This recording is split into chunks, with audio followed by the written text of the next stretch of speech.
ഓം പരാശക്തി നമ. ഒരു ഭക്തഗൃഹത്തിൽ ഉഗ്രസ്വരൂപിണിയായ ഭദ്രകാളിയുടെ ചിത്രം കണ്ടപ്പോൾ അമ്മ ആ ചിത്രം എടുത്തുകൊണ്ടു പോന്നു.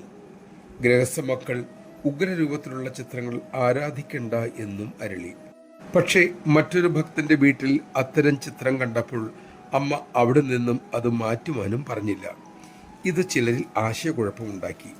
ഒരു ഭക്തൻ അമ്മയോട് ഈ വൈരുദ്ധ്യത്തിൻ്റെ കാരണം എന്തെന്ന് തിരക്കി. അമ്മ അരുളി, മക്കളെ, കാളിയെ ബ്രഹ്മമയിയായി മനസ്സിലാക്കിയ ഗൃഹത്തിൽ അത്തരം ചിത്രം ദോഷമൊന്നും ഉണ്ടാക്കില്ല. അതായത് കാളീതത്വം അറിഞ്ഞവരുടെ ആരാധന ക്ലേശങ്ങൾ ഉണ്ടാക്കുകയില്ല എന്ന് സാരം. അവർക്ക് ഇതെല്ലാം ആ പരാശക്തിയാണെന്ന് ഉറപ്പായി കഴിഞ്ഞിരിക്കുന്നു. പക്ഷേ ചിലർക്കാകട്ടെ ശത്രുസംഹാരം ചെയ്യുന്ന മൂർത്തിയായി മാത്രം കാളിയെ അറിയുന്നു. അത്തരം ഭാവത്തിലുള്ള ആരാധന ആ ഗ്രഹത്തിൽ കലഹങ്ങൾക്കും സംഘട്ടനങ്ങൾക്കും ഉള്ള സാഹചര്യമുണ്ടാക്കും.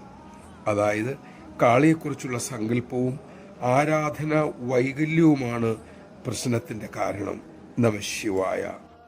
ശുദ്ധ സാത്വിക ഭാവം പ്രകടമാക്കുന്ന അമ്മയെ തന്നെ നമുക്ക് ആരാധിക്കാമല്ലോ. അപ്പോൾ പിന്നെ അവിടെ ഒരു തരത്തിലുമുള്ള പ്രശ്നങ്ങൾക്കോ വിഷമതകൾക്കോ ഉള്ള വിദൂര സാധ്യത പോലുമില്ല.